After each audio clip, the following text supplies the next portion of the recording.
هەوڵەکان بۆ دروستکردنی ئەنجومەنی پارێزگای هەڵەبجە و دەست بەکاربوونی ئەندامەکانی بەردەوامە. لەو چوارچێوەیەدا ئەندامانی دەستنیشانکراوی لایەنەکان بۆ ئەنجومەنی پارێزگای هەڵەبجە لەگەڵ نووسینگەی هەڵەبجەی پەرلەمانی کوردستان کۆبوونەوە و داوایان کرد لایەنە سیاسیەکان کۆ بکرێنەوە تا لەسەر پێگەێنانی ئەنجومەنی پارێزگاکە ڕێک بکەون. ئاوکات لەسەر ئەمان پرزیادا شتێکیان ناڕاستەی نووسینگەی هەڵەبجەی پەرلەمان کرد.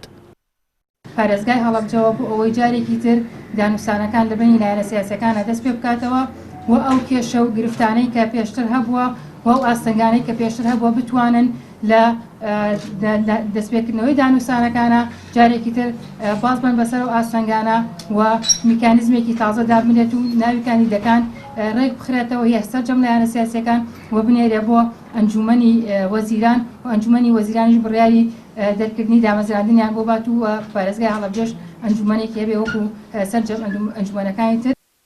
بەپێی زانیاریەکانی پەیامە و لێگەیە لایەنە سیاسیەکانی هەڵەبجە لەسەر پرسی پێگەێنانی ئەنجومەنی پارێزگاکە کۆببنەوە.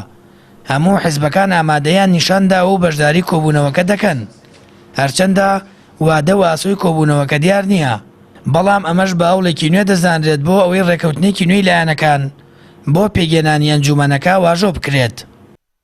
ئێمە هەستەکەین کە ئێستا لایەنە سیاسیەکان لەسەر خەتن زیاتر لە نێوان خۆیانە بۆ تەشکیلکردنی ئەو ئەنجومەنەی کە پێک دێت لە 25 نەفەر کاتی خۆی 22 نەفەریان ئاراستەی 22 کەس لەوانە ئاراستەی ئێمە کراوە ناوەکان و ئێمەش ئاراستەی وەزارەتی ناوخۆمان کردو، وەزارەتی ناوخۆش ئاراستەی ئەنجومەنی وەزیرانی کردووە.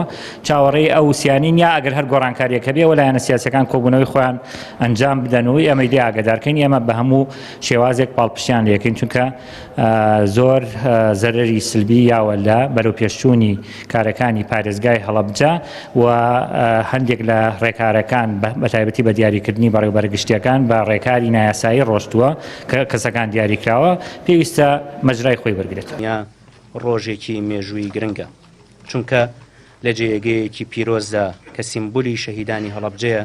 پەرلەمانی کوردستان بەپێی یاسای ژمارەیەکی ساڵی 2015 پێگەێنانی ئەنجومەنێکی 25 ئەندامی و پێگاتەی پارێزگاکەی بۆ هەڵەبجە پەسەند کرد، بەڵام تا ئێستا لە دوای زیاتر لە 40 کۆبوونەوەی لایەنەکان ئەنجومەنەکە پێک نێنراوە و نەگەشتوونە تا ڕێکەوتن.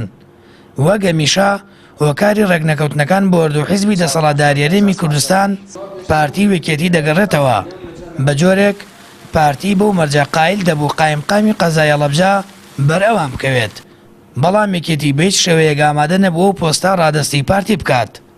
هەر بۆیە گفتوگۆکان بە بنبەست گەشتن و نەتوانرا پێگەێنانی ئەنجومەنی پارێزگای هەڵەبجە لە خەونەوە بکرێنە ڕاستی. سامان فەتاح، کەناڵی ئاسمانی پەیام، هەڵەبجە.